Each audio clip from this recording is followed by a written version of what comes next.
Saint-Esprit.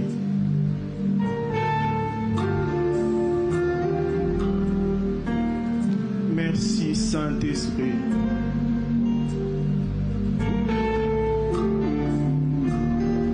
Merci Saint-Esprit. Glorieux Esprit de Dieu. Magnifique Esprit de Dieu.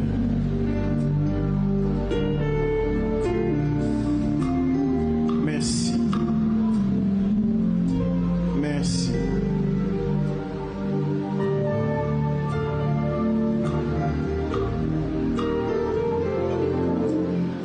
Nous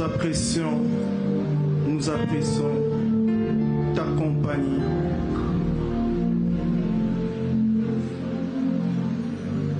Nous apprécions ta compagnie, Esprit de Dieu. Merci de te mouvoir en ce lieu. Merci de te mouvoir en ce lieu. Esprit de Dieu, Esprit de Dieu. Il y a un cantique qui monte dans mon cœur. Bikuke alola, efungwa melinga. Bikuke, Bikuke alola.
D'être en ce lieu.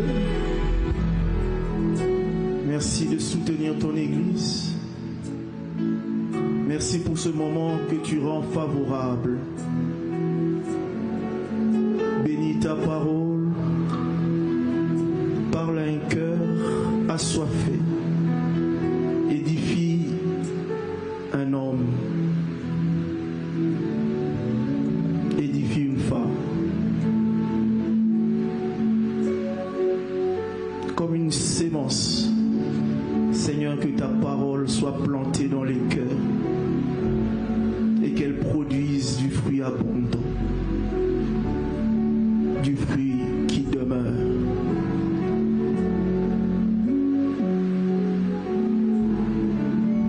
Que ton nom soit béni, que ce moment soit béni, que ta parole soit bénie, que ton peuple soit béni. Au nom de Jésus, nous avons ainsi prié. Et nous disons Amen. Amen. Est-ce qu'on peut acclamer le Seigneur? Est-ce qu'on peut bien le faire?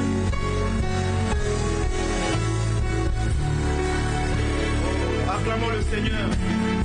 Il est merveilleux. Acclame le Seigneur pour ta vie, parce que tu es là ce soir. Tu n'es pas resté manger, mais tu es venu dans la présence du Seigneur. Est-ce que tu peux acclamer pour ta vie?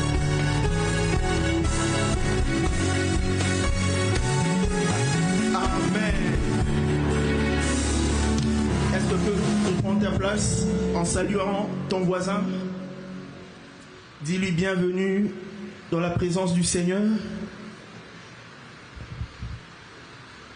Dis-lui bienvenue en ce 25 décembre. Toi, tu n'es pas resté à la maison manger le poulet. Et tu es venu en ce soir écouter la parole du Seigneur. Et tu as bien fait d'être là. Est-ce que tu peux encore acclamer le Seigneur pour toi-même? Amen, amen. Alors j'aimerais exprimer ma gratitude à mon Dieu qui a permis que nous soyons en vie, mais aussi à mon père spirituel, le pasteur Marcelo, pour sa vie. En fait, sa vie, pour moi, est un enseignement. Et chaque jour, chaque matin, je bénis Dieu pour mon pasteur. Alléluia. La Bible dit, sachez honorer de tels hommes. Est-ce qu'on peut acclamer le Seigneur pour l'apôtre Marcelo Jérémie Tounassi? Amen. Gloire au Seigneur. J'aimerais aussi saluer les assistants, chers pasteurs assistants, que Dieu vous bénisse abondamment. Je salue aussi les hommes de Dieu, mais aussi toi qui es venu ce soir écouter la parole du Seigneur. Est-ce que tu peux acclamer pour ta vie? Amen, amen, amen. Mais j'aimerais aussi apprécier une femme exceptionnelle. Elle est d'un soutien vraiment extraordinaire pour mon ministère, pour ma vie. Ce soir, elle n'est pas là, elle est au travail. Mais de là où elle est, vraiment, j'aimerais dire merci à Dieu pour la femme qu'il m'a donnée. Amen. Amen. Gloire au Seigneur. Alors, dans la continuité de nos enseignements sur les 60 fondements de la Sainte Doctrine, récemment, on a parlé des signes qui précèdent l'enlèvement de l'Église, le retour du Seigneur. Et ce soir, le Seigneur a placé un thème, une doctrine qui a vraiment bâti ma vie chrétienne. Et si je suis devenu ce que je suis aujourd'hui, c'est parce que j'ai appris tôt à comprendre cette doctrine. Amen, amen. Il s'agit de la vie éternelle. Amen. Je disais, il s'agit de la vie éternelle. Est-ce que tu peux dire à ton voisin, la vie éternelle? la vie éternelle. Alors nous commençons avec ce verset bien connu de la Bible, Jean 3, 16. La Bible dit, car Dieu a tant aimé le monde qu'il a donné son Fils unique afin que quiconque croit en lui ne périsse point, mais qu'il ait la vie éternelle. Est-ce qu'on peut acclamer la parole du Seigneur? Prenez place s'il vous plaît. Alors, qu'entendons-nous vraiment par la vie éternelle? Alors, beaucoup de gens, beaucoup de chrétiens se trompent sur ce thème et pensent qu'il signifie simplement vivre pour toujours après la mort. Voilà pourquoi plusieurs ne savent pas jouir totalement de la vie éternelle. Amen, amen. Et lorsque j'ai scruté les Écritures, et partout où j'ai eu à étudier la vie éternelle, et plusieurs personnes qui ont parlé sur la vie éternelle, ils mentionnent toujours ce verset de Jean chapitre 5, verset 24. Jean 5, 24, où Jésus dit, « Celui qui écoute ma parole et croit en celui qui m'a envoyé a la vie éternelle. » Alors là, vous remarquez que Jésus utilise le présent pour la vie éternelle, a la vie éternelle. C'est lui qui écoute ma parole et croit en celui qui m'a envoyé a la vie éternelle. Il ne dit pas aura la vie éternelle. Et plusieurs personnes pensent que la vie éternelle est cette vie sans fin que nous aurons, ou que nous allons jouir après la mort. Alors, il se peut même que tu sois là et que tu te dises que pour toi la vie éternelle, c'est une vie qui va commencer après la mort. Archi faux. La vie éternelle, comme Jésus le dit ici, commence déjà dès que on croit. On écoute d'abord la parole de Dieu et on croit en celui qui l'a envoyé. Alléluia. Est-ce qu'on est ensemble?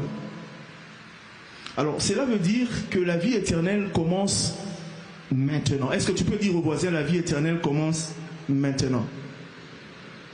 Dis au voisin, lorsque je crois en Christ Jésus, j'ai la vie éternelle.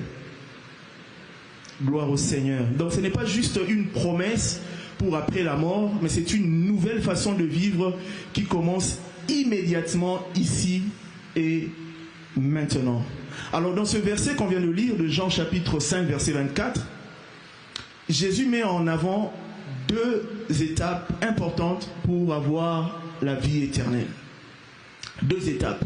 Premièrement, c'est écouter la parole de Dieu. C'est simple, écouter la parole de Dieu. Écouter la parole de Dieu, c'est être exposé à la parole de Dieu. C'est lire la Bible, méditer la parole de Dieu, écouter les enseignements. C'est disposer à recevoir la parole de Dieu, à écouter la parole de Dieu. Peu importe comment cela va se passer, mais il faut que la parole te touche et parle à ton cœur. C'est comme un déclic, et un moment où tu comprends que Dieu te parle et qu'il veut te mettre en mouvement. Deuxième étape, c'est croire en Dieu. Donc il ne suffit pas d'écouter seulement, mais il faut aussi croire. Croire, c'est faire confiance à Dieu et lui dire tout simplement, Seigneur, j'ai choisi de te faire confiance, peu importe ma vie, peu importe ce que je vis, j'ai choisi de te faire confiance. Croire, c'est aussi se laisser ou laisser à côté tes doutes, tes peurs et décider de se laisser conduire par le Seigneur. C'est ça aussi, croire en Dieu. Alors quand tu accomplis ces deux étapes, c'est-à-dire écouter et croire, Jésus lui-même dit, tu as la vie éternelle. Amen, amen. Donc ce n'est pas une promesse vague qu'on nous fait, mais quand on écoute et qu'on croit, on a la vie éternelle. Une fois qu'on reçoit Jésus-Christ dans sa vie comme Seigneur et Sauveur, nous recevons la vie éternelle. Alors pourquoi attendre? La vie éternelle peut commencer maintenant. quand tu choisis simplement de lui faire confiance. Alors, dans les évangiles, on explique mieux la vie éternelle. Et quand on parle de vie dans les évangiles, on sous-entend trois choses dans les évangiles.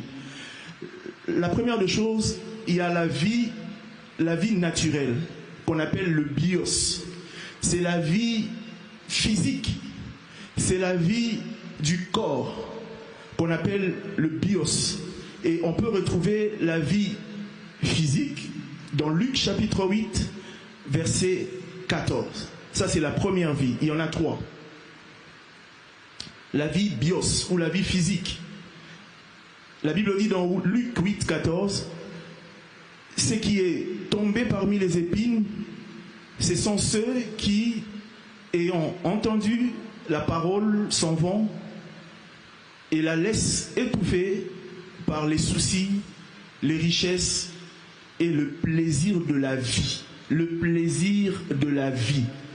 Quand vous traduisez la vie là, en grec, on écrit bios. C'est bios. La vie physique. La vie du corps. Alléluia. Alors le mot, alors j'ai fini la phrase. Et les plaisirs de la vie, et il ne porte point de fruits qui viennent à maturité. Amen. Alors le mot grec ici, bios, veut dire la vie physique, la vie matérielle, comme manger, boire, respirer, se reproduire, le sexe, les plaisirs terrestres, tout ça, ça fait partie de la vie bios. Et souvent c'est lié aux besoins du corps. Et souvent c'est géré par les médecins et la science. Alors cette parabole explique que les graines qui sont tombées dans les épines, ce sont ces personnes-là qui reçoivent la parole de Dieu. Mais il se fait que cette parole, parce qu'elle est tombée dans les épines, que cette parole soit étouffée. Elle ne peut pas grandir, elle ne peut pas pousser, elle ne peut pas porter du fruit, parce que tout simplement, elle est tombée, ou elles sont tombées dans les épines, les graines. Et ces graines-là, Jésus lui-même explique que ce sont des hommes, ceux-là qui entendent la parole de Dieu, ceux-là qui ont des préoccupations, mais ces préoccupations de la vie, ces plaisirs de la vie les empêchent d'avancer ou de grandir dans leur foi et les éloignent de Dieu. Bien-aimés, le danger dans la vie bios ou la vie physique, c'est que en soi la vie bios n'est pas mauvaise, c'est un cadeau de Dieu. Mais elle peut devenir un piège si nous donnons de l'importance excessive aux désirs charnels, aux choses matérielles. Là, la vie bios devient un piège, devient un danger. Alléluia. Et nous pouvons le lire, l'exemple du jeune homme riche, que tout le monde connaît, le passage de Luc 18, versets 18 à 23. La Bible dit, un chef interrogea Jésus et dit, « Bon maître, que dois-je faire pour hériter la parole de Dieu? Que dois-je faire pour hériter la parole de Dieu ?» Donc il n'avait pas cette vie-là. Jésus lui répondit, « Pourquoi m'appelles-tu bon? Il n'y a de bon que Dieu seul. Tu connais le commandement, tu ne commettras point d'adultère, tu ne tueras point, tu ne déroberas point, tu ne diras point des faux témoignages, honore ton père et ta mère. J'ai, dit-il, observé toutes ces choses dès ma jeunesse. » Jésus, ayant entendu cela, lui dit, « Il te manque encore une chose. Vends tout ce que tu as, distribue-les aux pauvres, et tu auras un trésor dans les cieux. Puis viens et suis-moi. » Verset 23. Lorsqu'il a entendu ces paroles, il devint tout triste, car il était très riche. Amen. Jésus lui demande à ce jeune homme de vendre tout ce qu'il possède et de le suivre. Mais curieusement, le jeune homme refusa. La Bible dit, il s'en alla tout triste. Tout simplement parce que pour lui, les biens qu'il avait. Il avait tellement conscience de ces biens-là et qu'il avait donné de l'importance excessive à ses biens, à sa richesse. Et cela a fait qu'il n'arrive pas à suivre le maître. Plusieurs, au milieu de nous, n'arrivent pas à hériter de la vie éternelle parce que tout simplement, ils donnent de l'importance excessive aux choses matérielles, aux biens de ce monde. Je connais un frère, il était zélé quand on venait à l'église. Il était très zélé pour le Seigneur. Il était là, il venait pratiquement à temps à tous les cultes. Il demandait à Dieu le travail. Et le jour seulement le Seigneur lui a donné le travail, on ne le voyait plus à l'église. Quand on l'appelle, ah non, Lukambongo, ah je dois chercher l'argent, je suis à tel lieu et tout ça. Et il a donné tellement de l'importance aux choses de la vie, à la vie bios, que cela l'a détourné de l'essentiel, de ce qui perdure éternellement, la vie éternelle. Alléluia.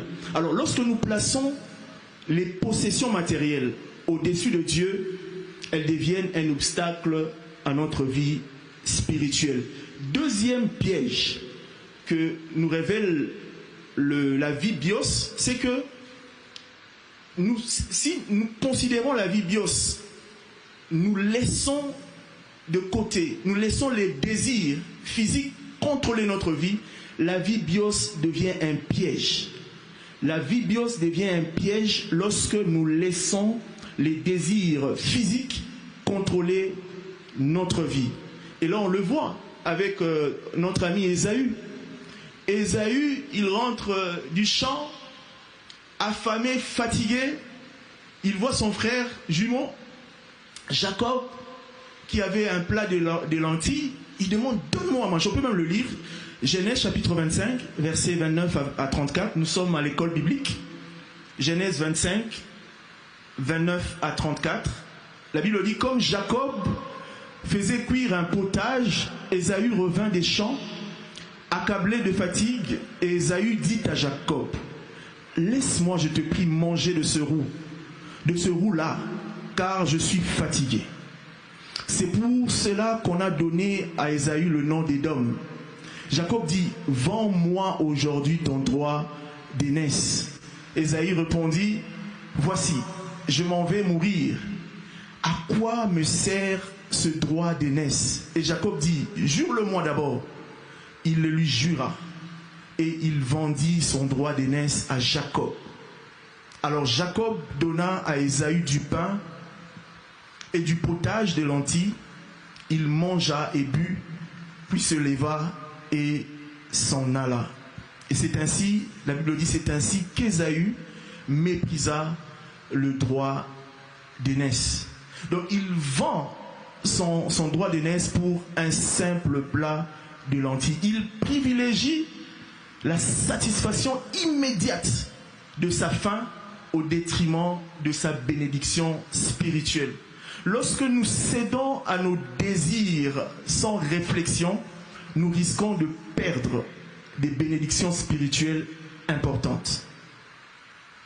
Quand nous cédons à nos désirs, nous risquons de perdre ce qui est primordial pour nous. Il n'avait que faim, mais il dit, je m'en vais mourir. Est-ce que nous allons et Boumaka? Il dit, je m'en vais mourir. Donc il vend sa bénédiction à cause de la faim, de la nourriture. La vie bios. Et là on voit Ésaü qui est en train de laisser le désir physique contrôler sa vie. Plusieurs laissent les désirs physiques parce qu'ils voient une femme, je vais partir avec elle, je vais tomber avec elle, et ils sacrifient son héritage. Un jour une soeur me raconte, elle me dit qu'elle priait, et à chaque fois qu'elle était à quelques jours où lorsqu'elle sentait la bénédiction venir, elle était toujours tentée par le sexe. Et ce qui faisait qu'elle tombait toujours. Vous voyez, quand tu sens la chose venir, au senti que la chose est là, mais il y a comme une pression. Et elle cédait à chaque fois. Elle cédait à chaque fois. Et un jour, pendant qu'elle dormait, Dieu lui a montré une vision qu'à chaque fois qu'elle avançait près du but et qu'elle tombait, elle reculait jusqu'à la case de départ. Quand elle arrive à la porte de sa bénédiction, c'est là que l'ennemi l'attaque. Ésaü n'avait que faim. C'était que la faim. Nzala. Mais il a vendu son droit d'aînesse. Troisième piège, c'est lorsque nous menons une vie superficielle. Et là encore, la vie bios devient un piège. Lorsque nous nous concentrons uniquement sur ce qui est visible et temporaire. La Bible dit, cherchez premièrement le royaume et la justice de Dieu. Et le reste nous sera donné par surcroît. C'est d'abord Dieu. Dis au voisin d'abord Dieu. Dis au voisin d'abord Dieu. Le reste Dieu va te donner. Alléluia. Une vie superficielle. C'est encore là un piège. Luc chapitre 12 verset 16. La Bible dit, et il leur dit cette parabole, Jésus, les terres d'un homme riche avaient beaucoup rapporté. Et il raisonnait en lui-même en disant, que ferai-je? Car je n'ai pas de place pour semer ma récolte. Voici, dit-il, ce que je ferai. J'abattrai mes greniers, j'en bâtirai de plus grands, j'y amasserai toute ma récolte et tous mes brebis, et tous mes biens, et je dirai à mon âme, tu as beaucoup de biens en réserve pour plusieurs années. Repose-toi, mange, bois et réjouis-toi. Mais Dieu lui dit, insensé, cette nuit même ton âme te sera redemandée. Et ce que tu as préparé, pour qui cela sera-t-il? Il est ainsi de celui qui amasse des trésors pour lui-même et qui n'est pas riche pour Dieu. Vous voyez, un homme là qui accumule des richesses pour son plaisir personnel, mais il oublie de préparer son âme pour l'éternité. Il amasse, il fait des provisions, il a des biens en excès, ses greniers étaient remplis, mais la chose importante, il ne l'avait pas faite. C'est lui de préparer, ou celle de préparer son âme pour l'éternité. Et Dieu lui a dit, cette nuit même, ton âme te sera redemandée. Les gens qui sont superficiels, Dieu les traite d'insensés. D'insensés. Est-ce que Dieu, quand il te regarde, il te dit insensé? Est-ce que tu es superficiel dans ta marche avec Dieu? Alors, comment gérer la vie bios ou la vie matérielle, la vie du corps? Comment on arrive à la gérer en tant que croyant? Alléluia. Nous devons gérer la vie bios. Elle n'est pas mauvaise en soi, mais il faut la gérer. Tout ce que Dieu a donné ou tout ce que Dieu a fait est bon. Alléluia. Manger, se vêtir, le sexe, tout ça là, c'est bien. Mais il faut savoir le gérer. Et comment on peut le gérer? Par la discipline spirituelle. La discipline spirituelle, la maîtrise de soi, le jeûne, la prière, la méditation. Tout cela sont des disciplines spirituelles. On voit Jésus dans Matthieu 4 qui va jeûner 40 jours, 40 nuits. Et en faisant cela, Jésus démontre sa parfaite maîtrise de soi en jeûnant 40 jours. Il montre qu'il peut dominer ses besoins physiques. Alléluia. La prière, la méditation, le jeûne t'aide à avoir cette discipline spirituelle et à bien gérer la vie bios. Deuxième chose, c'est en considérant la vie physique comme un moyen pas une fin. C'est un moyen, ce n'est pas une finalité. Pour Ésaü, c'était une finalité, que je mange. Donc pour lui, c'était une finalité. Alors que nous devons considérer la vie bios, la vie physique, comme un moyen, une étape. Alléluia. La veuve de Sarepta. Cette veuve-là considère d'abord Dieu, l'homme de Dieu. Il ne lui restait qu'un pot de farine, je crois un peu d'huile, mais elle n'a pas préparé pour elle. Elle a préparé pour l'homme de Dieu. Elle a donné d'abord à Dieu. Parce que le manger là, ce n'est pas une finalité. Ce n'est pas une finalité, c'est un moyen. Il faut arriver à bien gérer la vie bios en considérant que c'est un moyen et pas une fin. Alléluia. Et cette veuve a d'abord donné son dernier repas au prophète en obéissance à Dieu et elle a été bénie avec des provisions spirituelles et surnaturelles. Amen. Amen.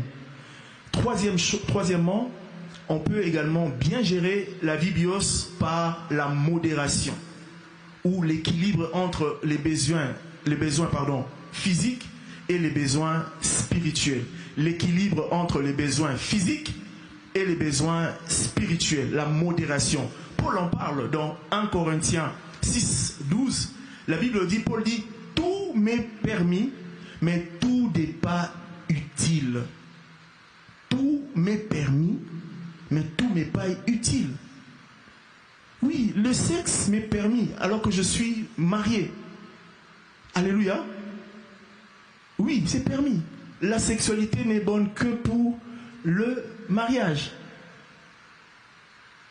Mais ce n'est pas permis pour ceux qui sont célibataires. Amen. Amen.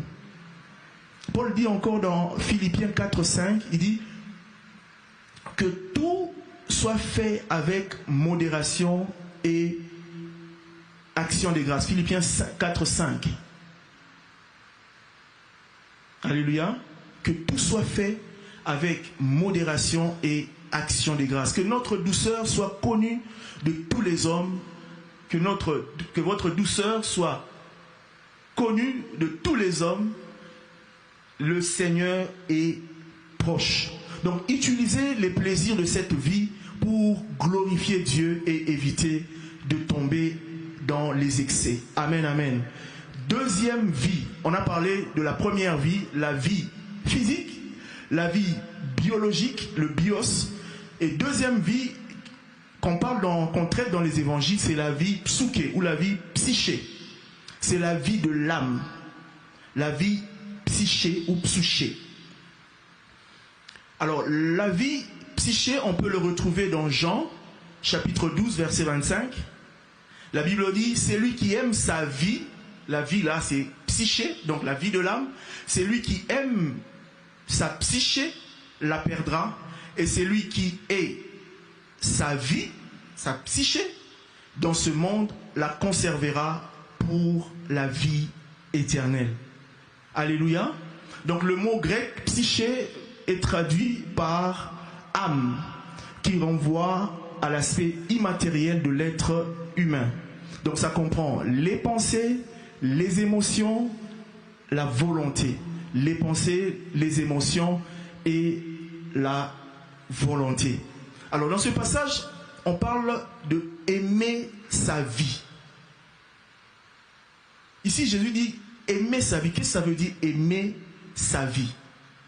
Aimer sa vie ou aimer sa psyché dans la vie de l'âme, c'est être attaché à ses pensées, c'est être attaché à ses émotions, c'est être attaché à sa volonté, c'est vivre pour soi-même, c'est être à la recherche du confort, du plaisir ou d'un accomplissement personnel. C'est comme de l'égoïsme au détriment de la volonté de Dieu.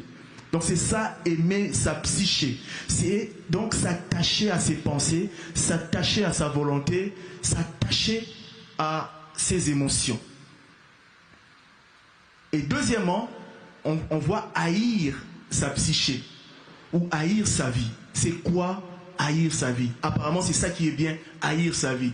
Souvent, on ne comprenait pas ce verset-là. Mais comment Jésus peut dire aimer sa vie, haïr sa vie? Aimer sa vie, c'est pas bien. Haïr sa vie, c'est bien. Alléluia. Donc, haïr sa vie, ce n'est pas rejeter ou mépriser sa vie psyché. Non, on ne dit pas de la mépriser. C'est simplement refuser de se laisser gouverner par ses désirs égoïstes. Refuser de se laisser gouverner, diriger. Refuser cela, c'est ça, haïr sa vie. Je refuse que la vie de l'âme ait de l'ascendance sur ma personne. Je refuse. La Bible dit, en réalité, dans l'homme, c'est l'esprit. C'est pas l'âme, c'est l'esprit. La personne la plus importante, le vrai toi, c'est l'esprit, c'est pas l'âme. Alors, haïr sa vie, c'est refuser de se laisser gouverner par ses désirs égoïstes. Alléluia. C'est dire non à un mode de vie centré sur soi-même. C'est refuser. À Gethsémane, Jésus a refusé. Gethsémane, donc Matthieu 26, 39, la Bible dit, Jésus a dit, non pas ma volonté, mais la tienne. Il a refusé sa volonté. Parce qu'il regardait à la souffrance. Il voyait ce qui allait lui arriver. Ça faisait mal. Mais il a dit non. Je ne peux pas accepter ma volonté. Je dois m'accorder, me laisser gouverner par la volonté de Dieu. C'est ça, haïr sa psyché, haïr sa vie. Refuser de se laisser gouverner par sa psyché. Amen. Deuxièmement, c'est quoi haïr sa vie? Haïr sa vie, c'est être prêt à renoncer à tout ce qui s'oppose à la volonté de Dieu. Être prêt à dire non. Tout ce qui s'oppose à la volonté de Dieu, tu dois te lever et dire non, je ne veux pas. On ne peut pas aller à l'encontre de la volonté de Dieu. Et tout ce qui s'oppose à la volonté de Dieu, tu dois être prompte à dire non, à t'opposer. Écoutez, Matthieu 4, versets 18 à 25. C'est lorsque Jésus appelle les disciples. Matthieu 4, 18 à 22. Comme il marchait, écoutez bien, comme il marchait le long de la mer de Galilée, il vit deux frères, Jésus, Simon appelé Pierre et André son frère, qui jetaient un filet dans la mer, car ils étaient pêcheurs. Et il leur dit, suivez-moi, et je vous ferai pêcheurs d'hommes. Aussitôt, ils laissèrent les filets et les suivirent. Vous voyez, ils laissèrent le filet et le suivirent. Et de là étant allé plus loin, il vit deux autres frères, Jacques, fils de Zébédée, et Jean, son frère, qui étaient dans une barque avec Zébédée, leur père, et qui réparaient leurs filets. Il les appela, Jésus les appela, et aussitôt, la volonté de Dieu, les disciples étaient prompts à abandonner pour suivre Jésus. Aussitôt, ils laissèrent la barque et leur père et le suivirent. Ils suivirent Jésus. Donc, ils ont accepté de perdre leur confort pour gagner Christ. Ils ont accepté d'abandonner leur confort, leurs parents, leur famille, leur travail, pour adhérer à la volonté de Dieu. Dire non ou haïr sa vie, c'est également mettre les valeurs célestes au-dessus des aspirations terrestres. Dire non, c'est-à-dire haïr sa vie, c'est également mettre les valeurs célestes au-dessus des aspirations terrestres. Alléluia. Cela implique de chercher prioritairement le royaume, c'est qu'on a dit tout à l'heure, le royaume de Dieu et sa justice. Alléluia. Matthieu 6, 33. On peut le voir également dans la vie de Moïse. Hébreux chapitre 11, versets 24 à 26. Moïse a refusé le privilège et le plaisir de la cour d'Égypte pour s'identifier au peuple de Dieu. Alors qu'il était fils de Pharaon. de l'enfant, de la fille de Pharaon. Il habitait la cour royale. Mais il a refusé. Il a préféré mettre les valeurs célestes au-dessus des aspirations terrestres. Alléluia. Alléluia. Également, on peut remarquer ça dans la vie. Lorsqu'on vient dire à Jésus, on dit à Jésus, Lazare, ton ami que tu aimes est malade. On dit à Jésus que ton ami que tu aimes est malade. Si c'était toi et moi, qu'est-ce que tu allais dire? Les émotions allaient faire. Ah, mon ami vraiment que j'aime. Ah, je dois aller vite rendre visite à Lazare. Mais Jésus n'était pas conduit par les émotions, par le psyché. Voilà pourquoi on dit mettre les valeurs célestes au-dessus. Jésus était conduit par l'Esprit. Il n'est pas allé rendre visite directement à Lazare. Il est resté encore 2 jours. Pourquoi? Parce que la volonté de Dieu était que Lazare soit ressuscité. Jésus était conduit par l'Esprit et pas par l'âme. Alléluia. Donc, haïr là reflète une priorité spirituelle. Être prêt à abandonner ce que le monde offre pour embrasser ce que Dieu promet. Est-ce qu'on peut acclamer la parole du Seigneur? Est-ce que tu peux acclamer Jésus? Amen. Et Jésus dit ici, celui qui est sa vie la conservera pour l'éternité. Alléluia. Lorsque nous reconnaissons ou nous renaissons à une vie centrée sur soi-même, cela nous transporte vers la vie surnaturelle, la vie éternelle, la vie supérieure. Alléluia. Amen. Troisième vie qu'on peut retrouver toujours dans les évangiles. On a parlé de la vie du corps. Deuxièmement, on a parlé de la vie de l'âme. Et troisièmement, on va parler de la vie de l'esprit. Ou la Zoé. La vie de l'esprit. La vie éternelle, la vie de l'esprit. La Zoé. Zoé va au-delà de la simple existence physique. Zoé, c'est la vie de Dieu. La vie de l'esprit, la vie que Dieu porte en lui-même. Jean 10, 10, la Bible dit, le voleur ne vient que pour dérober, égorger et détruire. Moi, je suis venu afin que les brebis aient la vie et qu'elles soient dans l'abondance. Donc, Jésus dit, je suis venu afin que mes brebis aient la vie. Le mot traduit ici en hébreu, vie, c'est Zoé. Jésus dit, je suis venu afin que mes brebis aient la vie et qu'elles l'aient en abondance. En abondance. Donc cela montre que Zoé est une vie riche. Alléluia. Zoé, ce n'est pas une vie qu'on a lorsqu'on meurt, après notre mort. Non. On la vit déjà quand on reçoit Christ. C'est une vie riche, une vie surnaturelle. La vie de l'esprit, la vie que porte Dieu lui-même et qu'il nous confère à nous, ses enfants. Alléluia. Alléluia. C'est une vie riche, une vie complète, une vie remplie de la présence de Dieu. Alors, qu'est-ce que Zoé? Qu'est-ce que Zoé ou qu'est-ce que la vie de l'esprit? C'est une vie de qualité. Zoé exprime la nature divine et ne se mesure pas en termes de durée, mais en termes de relation avec Dieu. Zoé, c'est un don de Dieu, un don gratuit de Dieu. Romains 6, 23, la Bible dit, le salaire du péché, c'est la mort, mais le don gratuit de Dieu, c'est la vie éternelle. La vie éternelle, c'est un don gratuit de Dieu.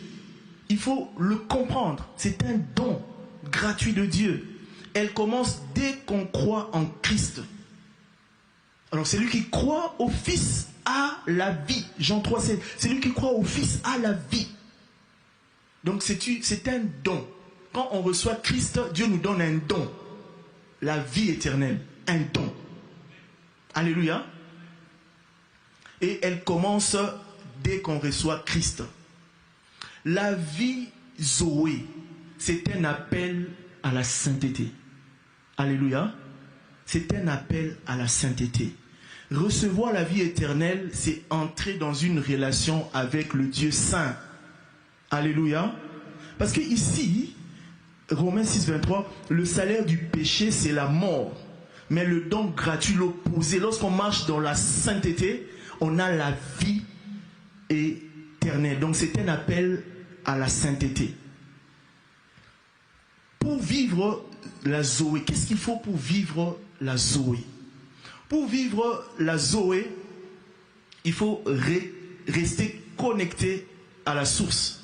Rester connecté à la source. La vie éternelle est une vie dépendante de Dieu. Une vie qui est attachée à la source. Jésus, lorsqu'il se définit, il dit « Je suis le sarment ». C'est lui le tronc. Et nous sommes des branches, nous sommes collés à lui. Alléluia. Nous sommes collés à Jésus qui est le sarment. Alors, il y a toujours, lorsqu'on reçoit la Zoé ou la vie de l'esprit, il y a toujours quelque chose qui se passe. Il y a une transformation qui arrive lorsqu'on reçoit la Zoé, la vie éternelle, une transformation. Alors, il y a une transformation à 3 niveaux. Alléluia, 3 niveaux. Sur le plan spirituel, il y a une régénération intérieure. Il y a une régénération intérieure. On peut le voir dans Acte 9. Lorsque Paul, avant de rencontrer Christ sur le chemin de Damas, c'était un persécuteur. Il persécutait l'Église. Mais lorsqu'il croise Jésus et qu'il reçoit la vie de l'esprit, la vie Zoé, il y a comme une transformation qui arrive sur le plan spirituel, une régénération intérieure qui commence dans sa vie. Le persécuteur devient un adorateur. Le persécuteur devient l'apôtre de l'amour. Alléluia. Le persécuteur, le menteur qui devient un homme sage, un homme sérieux, diligent. Alléluia. Le faux qui devient un homme correct à cause de cette régénérescence. Alléluia. Alléluia. Sur le plan moral, il y a des fruits de l'esprit qui deviennent visibles. Le fruit de l'esprit qui deviennent visibles. On peut le voir dans Galates chapitre 5, verset 22. Mais le fruit de l'esprit, c'est l'amour. Lorsqu'on rencontre Christ, bien-aimé, lorsqu'on reçoit la vie Zoé, la vie de l'esprit, on acquiert également le fruit de l'esprit, l'amour, la patience.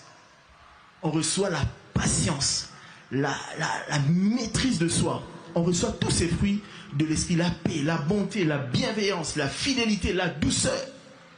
Lorsque on reçoit Christ, lorsqu'on reçoit la vie Zoé.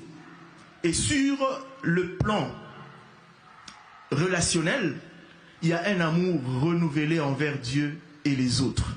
Un amour renouvelé. On peut le voir dans la vie de David. David, lorsque il rencontre le Seigneur. Alors, David était un homme très compliqué. Mais quand vous lisez les psaumes, on voit quelqu'un qui devient un adorateur. Il dit, mon âme a soif de toi. Ma chair languit après toi. Dans une terre aride et desséchée. Alléluia. Un homme qui est rempli de Zoé, son âme est remplie de paix. Son âme est remplie de sécurité. Et lui permet d'avoir une relation profonde avec Dieu. Alléluia. Alléluia. Donc je parle sur le plan relationnel d'un amour renouvelé. Joseph, ses frères le vendent comme esclave. Mais lorsqu'il entre dans sa gloire, il ne va pas les châtier. Il ne les détruit pas. Il leur pardonne. Son intérieur était renouvelé. Il avait changé directement. Il avait un amour grand dans son cœur. À cause de cette vie-là, la vie Zoé. En recevant Christ comme Seigneur et Sauveur, nous recevons bien plus qu'un accès au salut. Pour le ciel, on reçoit ce qu'on appelle la vie éternelle. Vous savez, quand on naît de nouveau. Dans Jean chapitre 1, verset 13, 12 et 13, il dit, mais à tous ceux qui l'ont reçu, Jean 1, verset, voilà, mais à tous ceux qui l'ont reçu, à ceux qui croient en son nom, elle a donné, la parole a donné le pouvoir de devenir enfants de Dieu, lesquels sont nés, vous voyez, non du sang, ni de la volonté de la chair, ni de la volonté de l'homme, mais de Dieu. Quand on reçoit cette vie-là, quand on croit en Christ, on reçoit la vie surnaturelle. Nous ne sommes plus nés de nos parents, mais nous sommes nés de Dieu. C'est-à-dire, quand on dit naître de Dieu, là, on a tout ce qui est en nous, c'est de Dieu. On a l'ADN de Dieu. On a les globules blancs de Dieu. On a le sang de Jésus. C'est ça, naître de Dieu. On hérite de Dieu en toutes choses. Alors, où est la place de la maladie? Parce qu'on a reçu la vie de Dieu. La vie surnaturelle. La vie de l'esprit. J'ai dit au départ que la vie Zoé, c'est la vie de Dieu. La vie éternelle, c'est la vie que Dieu possède, que Dieu a en lui-même. Et quand nous recevons Christ, selon Jean chapitre 1, 12 et 13, on n'est plus né de nos pères, mais on est né de Dieu. On a l'ADN de Dieu.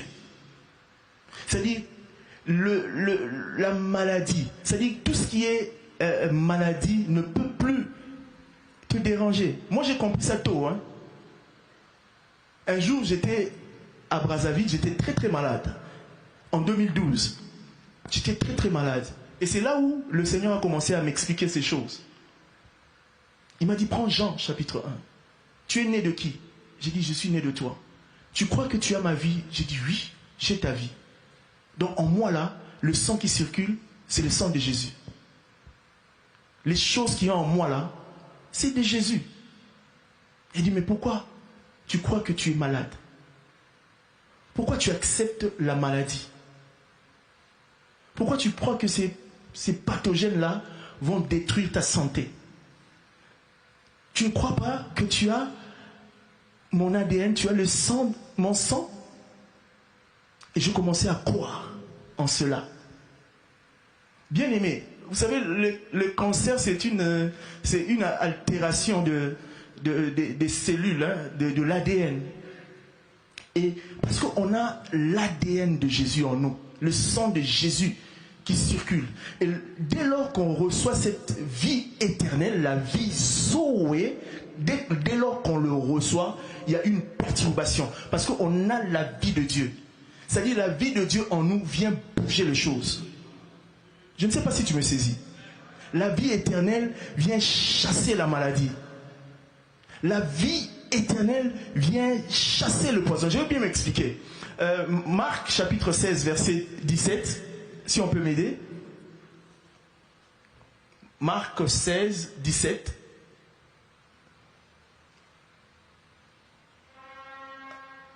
Voici les miracles qui accompagneront ceux qui auront cru en mon nom. Ils chasseront les démons, ils parleront de nouvelles langues. Oui, ils saisiront des serpents. S'ils boivent quelques breuvages mortels, il ne leur fera point de mal. Vous savez, il y a deux catégories de gens. J'en ai déjà parlé. Il y a deux catégories de gens. Il y a ceux-là qui croient, donc qui ont reçu la vie de Dieu, la vie Zoé, la vie éternelle, mais qui croient que s'ils prennent de breuvages mortels, le poison donc peut les tuer. Mais il y a une autre catégorie de gens, s'ils prennent le breuvage mortel, cela n'affectera pas leur vie. Il y a deux catégories de gens. Dis au voisin, toi tu es dans quelle catégorie? Est-ce que tu as réellement la vie éternelle?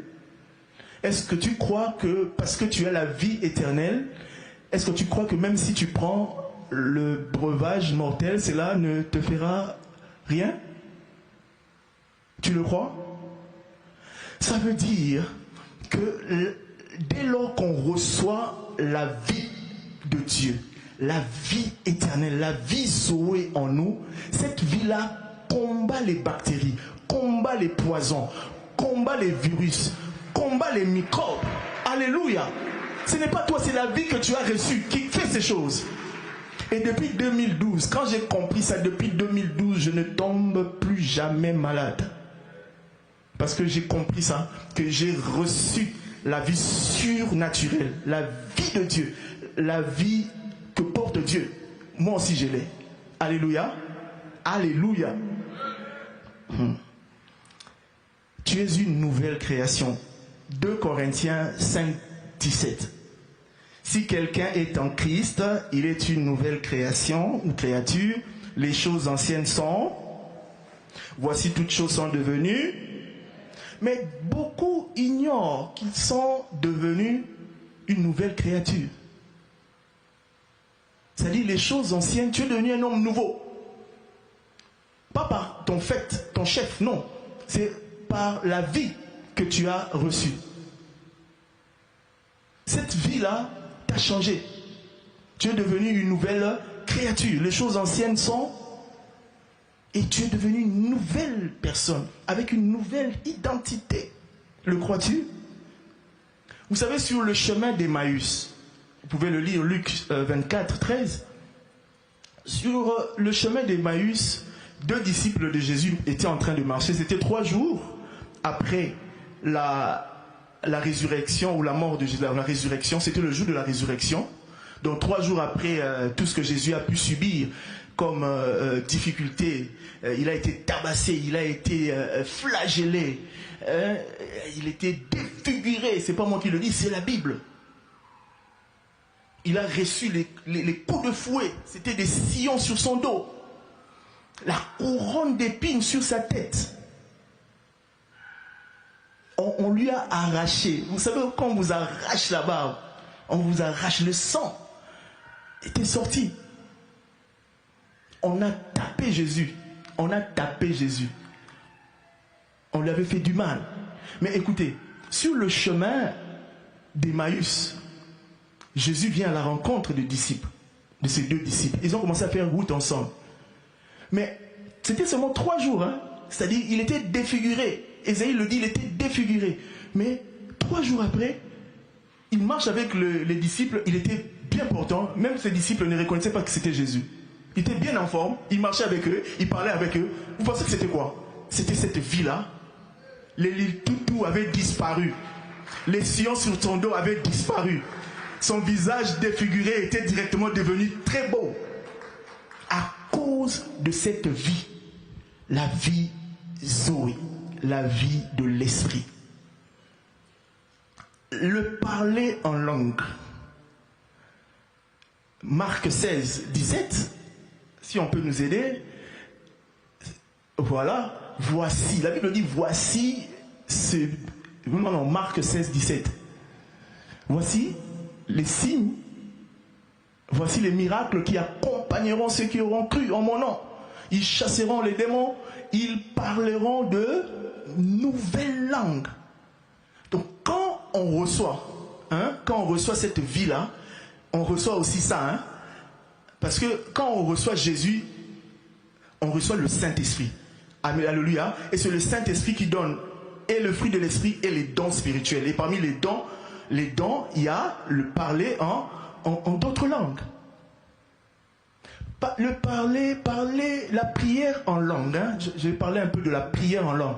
La prière en langue, la Bible dit quand on prie en langue, on ne parle pas aux hommes. C'est à Dieu qu'on parle. Celui qui prie en langue s'édifie lui-même. Quand tu pries en langue, tu es en train de te bâtir ou de bâtir l'homme intérieur. Alléluia. Ton esprit devient un malabar, un costaud. Quand tu pries en langue, donc tu t'édifies toi-même. Et tu ne parles pas aux hommes, tu parles à Dieu. Et ceux qui prient en langue, et c'est ça la difficulté des chrétiens, c'est que les chrétiens pensent que l'important dans la prière, c'est de comprendre ce qu'on dit dans la prière. Or, l'important de la prière, ce n'est pas de comprendre ce qu'on dit. L'important de la prière, c'est que celui qui exauce la prière comprenne. Voilà pourquoi parler, prier en langue, la Bible dit qu'on ne parle pas aux hommes, mais on parle à Dieu. C'est lui qui exauce la prière, c'est Dieu. Ce n'est pas toi, donc ce n'est pas important que tu comprennes ce que tu dis. Ce qui est important, c'est que celui qui exauce la prière comprenne. Alléluia, comprenne. Voilà pourquoi il faut maximiser la prière en d'autres langues. Et c'est ça même qui a fait la force du ministère de Paul. Il dit aux Corinthiens, ce qui fait la différence entre vous et moi, c'est que moi je prie plus en langue que vous. Il priait plus en langue que eux. Voilà pourquoi il opérait dans une dimension tout autre. Prier en langue. Et les chrétiens n'aiment pas prier en langue. Pourquoi? Parce que le diable vient souffleter à leur oreille. Hein. Il dit, quand tu pries en langue, quand tu es là, Rako, Rama Sekete, Rika, Baroke, Shakatarabra Sekete, et il vient te parler à ton oreille. Est-ce que tu comprends ce que tu dis? Est-ce que tu es même en train de prier? Tu ne sais pas que tu es en train d'insulter Dieu. Tu te dis, hein, c'est vrai, hein? Je ne comprends même pas ce que je suis en train de dire. Hein? Alors que prier en langue, c'est ça la vraie prière. Il n'y a pas d'émotion, il n'y a pas de sentiment. Tu pries dans la volonté de Dieu. C'est ça la vraie prière. Et il vient souffleter à ton oreille pour te dire, non, non, non, il faut arrêter. Tu es en train d'insulter Dieu. Tu dis même quoi là? Qu'est-ce que tu es en train de dire? Et Dieu te donnait un secret. Quand il vient souffleter à ton oreille, te disant, qu'est-ce que tu es en train de raconter? Tu dis, tais-toi. Dieu écoute ma prière. Tu dis, tais-toi. Quand il vient seulement parler, tu dis, tais-toi. C'est lui qui exauce, écoute. C'est lui qui exauce, écoute. Alors tu dois rester là. 1 heure. Reko, makete, ramate kyoto, rababa, ekatarama sherero, ekaraba, imante rekoa, ebarami hishararapo, rebe sharaba, imakere, shopra imante, raka, pareko, rogro, shakate, imato, rebroche. Il parle, tu continues. Rabake, nepo, ipakate, imaketo, rababa, shekete. Tu es en train de bâtir l'homme intérieur. Rababa, kete, ikaparaba, shekete. La Bible dit, celui qui prie en langue fait en effet, rend en effet d'excellentes actions de grâce. Rabba, ekapate, rekate, kotorobro, ima, karaba, shekete, rebo, shekete. Celui qui prie en langue dit des mystères, des oracles. Reko, pakete, rekate, robobo, ekataraba, eparaba, sheke. Encore et encore. Rebama, keto, iparaba, toute une journée. Mi maman, korobro, yepekete, oh, rabba, shekete. Mandere, tu peux même chanter. Imarado, sharaba, koreme, yamate. Yorobo, konte, rebro, sandaraba, so. Maximiser la prière en d'autres langues. Maximiser la prière en d'autres langues. Je dis maximiser, maximiser. Fais même 90% de ton temps de prière. Prie seulement en langue. Prie en langue. Tu n'es pas obligé de comprendre ce que tu dis. Alléluia, tu n'es pas obligé. Mais c'est lui qui exauce la prière. Écoute ta prière. Et c'est lui qui va exaucer ta prière. Alléluia. Gloire à Jésus. Rapidement. Le chemin vers la vie éternelle. Comment recevoir la vie éternelle? Le chemin qui mène à la vie éternelle. Matthieu 19, 16 à 26. Et voici un homme s'approcha et lui dit, Maître, que dois-je faire pour avoir la vie éternelle? Il réclamait la vie éternelle. Il voulait comprendre comment recevoir cette vie. 22. Après avoir entendu ces paroles, le jeune homme s'en alla, tout triste, car il avait des grands biens. Ce passage met en scène un dialogue entre Jésus et le jeune homme riche, qui pose une question essentielle. Que dois-je faire pour avoir la vie éternelle? Comment recevoir cette vie? Premièrement, il faut reconnaître ton incapacité. Ce n'est pas les œuvres qui vont vous sauver, mais nous sommes sauvés par grâce, afin que personne ne se glorifie. Nous sommes sauvés par grâce. Reconnaître notre incapacité. Deuxièmement, croire en Jésus. Ça, on l'a martelé, croire en Jésus. Jean 5, 24, c'est lui qui écoute ma parole et croit à celui qui m'a envoyé à la vie éternelle. Troisièmement, vivre selon cette vie divine.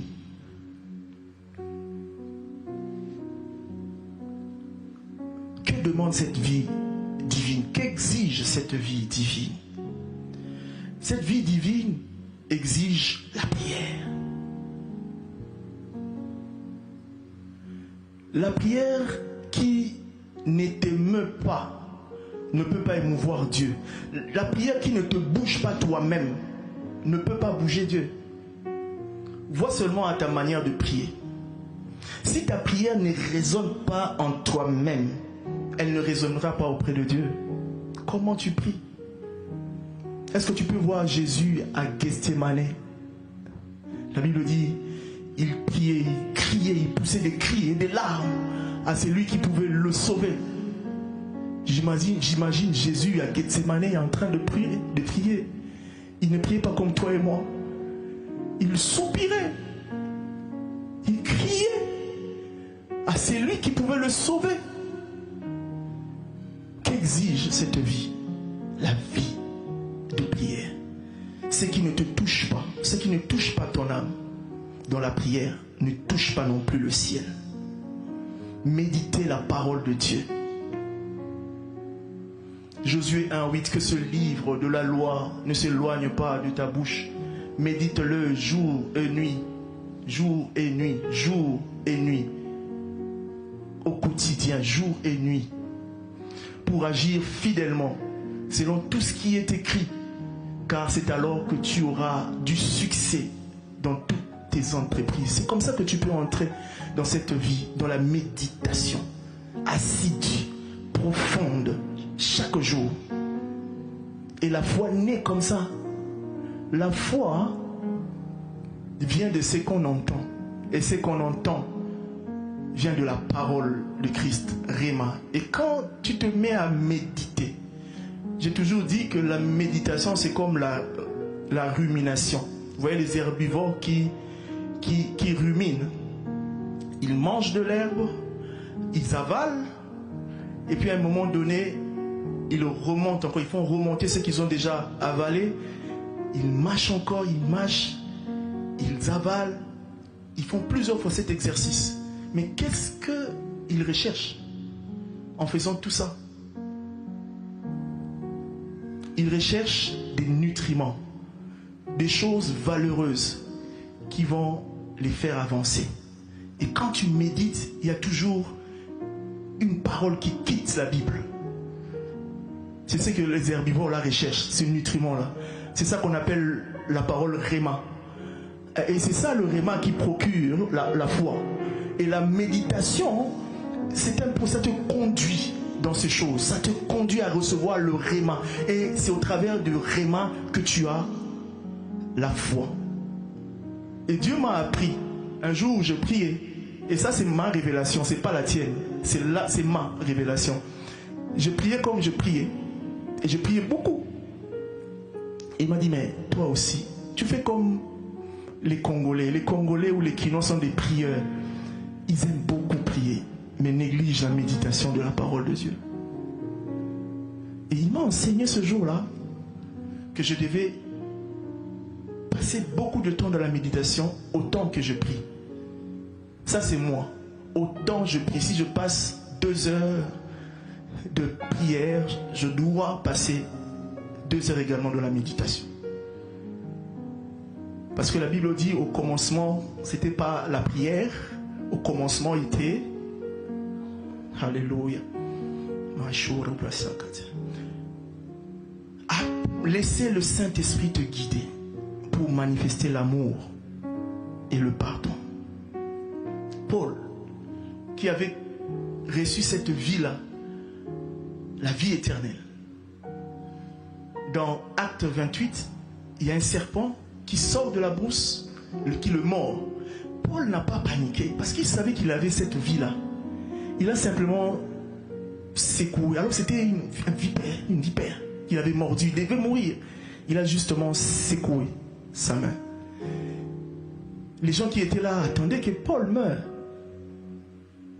Mais à cause de la vie qu'il avait reçue, parce qu'il avait la vie de Dieu en lui, et cette vie-là a combattu le poison.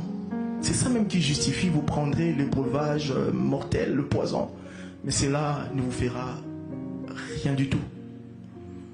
Manifester la vie éternelle, c'est une puissance accessible. Oui, on peut accéder à cela, à manifester cette vie. Recevoir la vie éternelle, c'est plus qu'une promesse pour l'au-delà. Elle transforme notre présent. Un jour,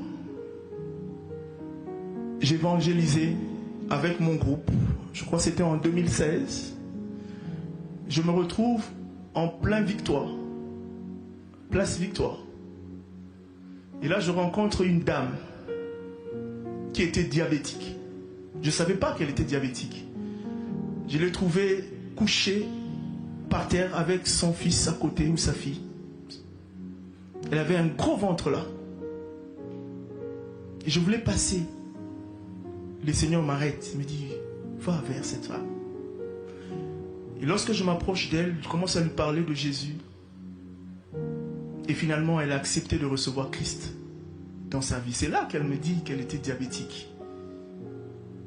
Elle avait une paralysie du côté droit, je crois. Du côté droit. Sa main ne fonctionnait pas. Sa jambe ne fonctionnait pas. Elle était là.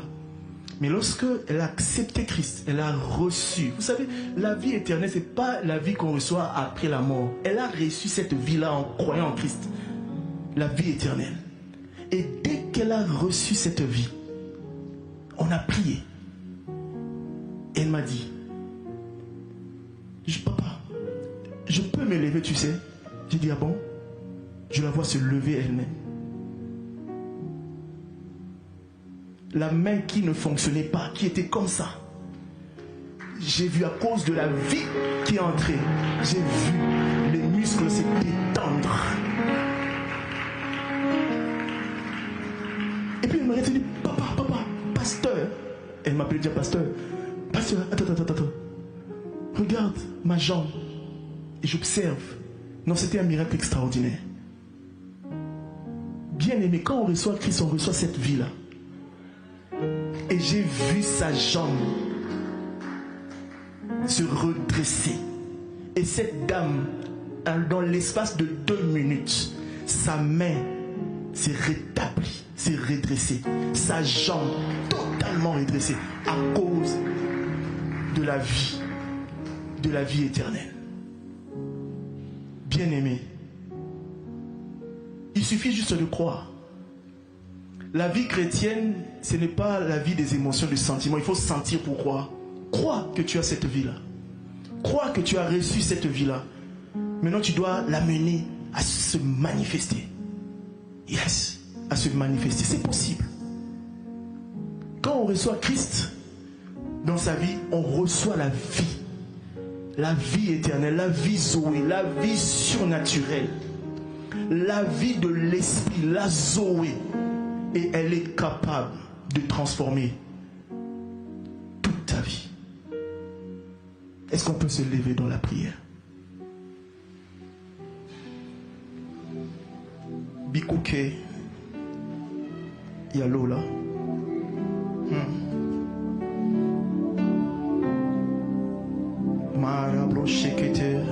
Je sens le mouvement de l'esprit en ce lieu. Ce message et rester indemne. Tu ne peux pas écouter ce genre de message et ne pas avoir la conscience de cette vie-là en toi. Il y a quelque chose qui se passe. Il y a un mouvement de l'esprit dans la salle. La vie Zoé, c'est la vie de l'esprit. Elle peut se manifester.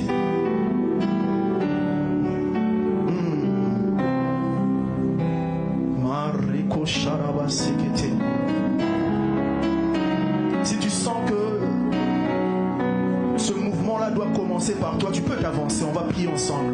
Si tu veux commencer à manifester, à expérimenter ces choses, tu peux t'avancer. Dieu a prévu ce message en cette fin d'année pour transformer ta vie, pour bouleverser les choses dans ta vie. Ta vie ne sera plus jamais la même. Dieu dans ta vie. Tu n'as pas reçu un homme, tu as reçu Dieu. Tu as reçu Jésus. Tu as reçu Jésus, tu as reçu Dieu. Donc tu ne peux pas rester le même, tu ne peux pas rester la même. La Bible dit les choses anciennes sont passées. Et voici toutes choses sont devenues nouvelles.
ensemble nous disons gloire et louange à toi Seigneur Jésus.